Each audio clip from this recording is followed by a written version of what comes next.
Hello, this is Epicurus A. Greek doing a response to the Messianic Manic. I'm no idealist, just to get that out of the way. I'm not really in agreement with Johannen's philosophy on that. I have kind of my own ontology, but without getting into that, I'm going to review a video by the Messianic Manic, which I don't really think hits the nail on the head here. I think you should do, if you're listening, man, I think you should do a video that's more than 4 minutes long and a little more in depth, and I'm going to make abundantly clear why once I play your video. Probably the most prominent proponent of theistic idealism on YouTube. He believes that the soul must exist because it is simply impossible, even nonsensical, for the mind to simply be a program carried out by the brain. In support of this view, he often cites the Chinese room thought experiment. This experiment asks you to imagine a guy in a room in which he is receiving messages in Chinese. He doesn't speak Chinese, but he has an instruction manual that tells him how to do the calculations that an artificially intelligent computer program would do if that program did understand Chinese. And this gives him the ability to formulate responses that are indistinguishable from the ones one would expect from a person with a genuine understanding. John Searle, the guy who came up with the thought experiment, doesn't believe that the program the guy is carrying out can have any real conscious understanding of the messages or the responses it formulates, despite the fact that it is able to seem as though it understands. How can it be that a room with a guy who speaks no Chinese, shuffling papers around, doing calculations, can have any real conscious understanding of these messages? How can the program he is carrying out have such an understanding? The problem with this thought experiment is that it assumes, baselessly I think, that witnessing the operation of a conscious process should be comparable to the experience had by a brain or computer program which is undergoing that process. For example, it seems to assume that if the program is mentally picturing the color purple, then we should see the color purple somewhere in there when we see the program doing this. I think this is a very silly non sequitur. Yeah, slight problem with that. Okay, John Searle's thought experiment illustrates something very important, that computers manipulate syntax. Syntax are just patterns. For example, our alphabets have them. A, B, C, D, there are patterns, and there's pattern recognition. So, on one hand, we believe computers manipulate patterns. On the other hand, we don't know whether or not computers can actually give a meaning or have an understanding of what those things entail, or develop a subjectivist viewpoint on what they mean entirely, or even self-reflect. So on and so forth. They're just manipulating symbols. End of discussion, case closed. And John Searle illustrates this in his thought experiment. So we see a guy who can manipulate patterns, but he has no understanding of what those patterns entail. He's just manipulating the patterns. And of course, what this means is, just because he can manipulate the patterns, it doesn't necessarily follow or entail that he has an understanding of said patterns. So with that in mind, I think you kind of screwed up on understanding the thought experiment, at least to my view. I'll post some links maybe as a source of reference, just so you would know.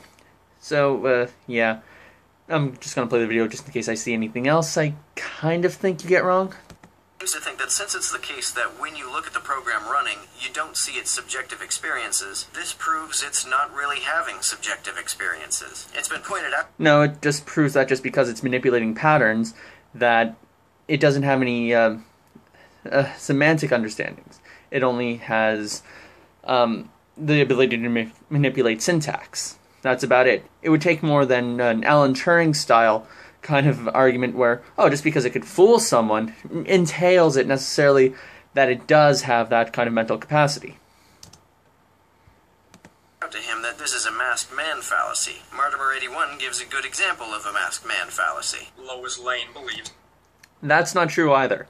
Even in Martimer 81's response, that was to Johann Ratz's rather pitiful, well, I'll admit that right now, a rather pitiful attempt to kind of say that because the mind can be in a possible world, think of modal logic, because there's a possible world where the mind can exist where the body doesn't exist, that because the mind has this property and the body doesn't, it necessarily entails that the mind is different from the body. So that's kind of a Plantinga-style modal argument for dualism.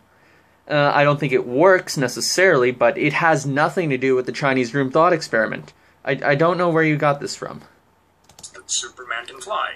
She does not believe that Clark Kent can fly, therefore Superman and Clark Kent are not the same person.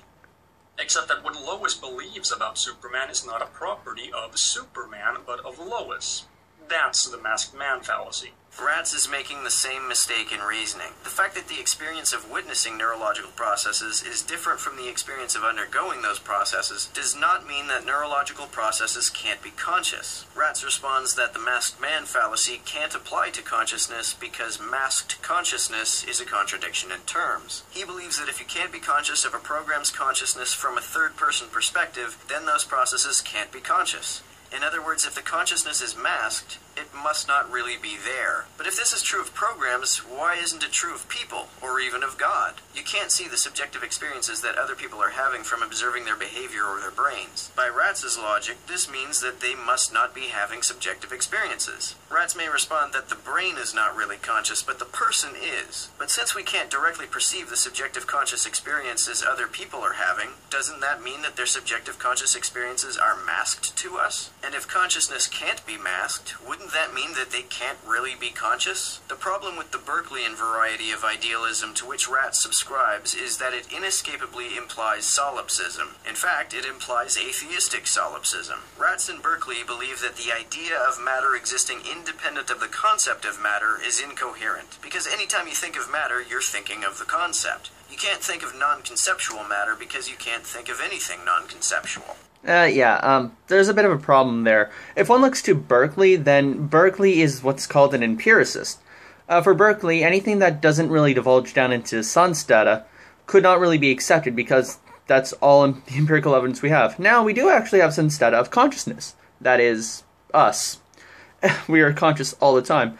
Thus, because we have empirical evidence to assume consciousness exists, therefore the consciousness of other people, we can make that assumption exists as well, because we do have evidence that consciousness exists.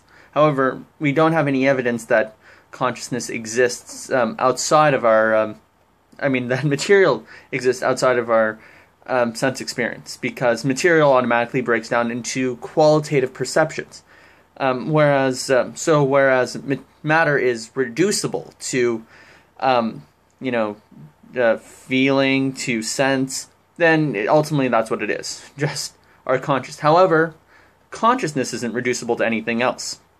Rather, consciousness is one simple thing, irreducible, and we all have a first perspective. So to make the jump that our consciousness exists and other people's consciousness exists isn't that far one as compared to materialism, whereas we are making the jump that there is something independent of what we're observing, namely our consciousness, or something completely dissimilar. Berkeley says that besides spirits, all that we know or conceive are our own ideas. Bertrand Russell quite astutely points out that he ought not, of course, to make an exception for spirits, since it is just as impossible to know spirit as to know matter. Berkeley's argument, if it is correct, is as problematic for theism as it is for materialism. If it is incoherent... Again, Bertrand Russell also kind of makes that mistake as well. There's an interesting blog post about it. I'll go there. In fact, a friend of mine posted it to me as soon as I brought up Russell's chapter against Berkeley. Maybe you'll be interested. To speak of matter as having any existence independent of one's thoughts of matter, then it is also incoherent to speak of God having any existence independent of one's thoughts of God. If Berkeley's arguments about the ontology of non-concepts is true, all other minds, including God, cannot be anything more than concepts. Well, God is just essentially a bigger person. Essentially, he's like us, a consciousness, but without all our problems and shortcomings. So again, on Berkeley's empirical basis, he has more of a jump to make for other conscious things than for matter. Hopefully that helps to spell things out. If you disagree with me, hey, I'd be happy to chat, or please post a video response. I like to dialogue.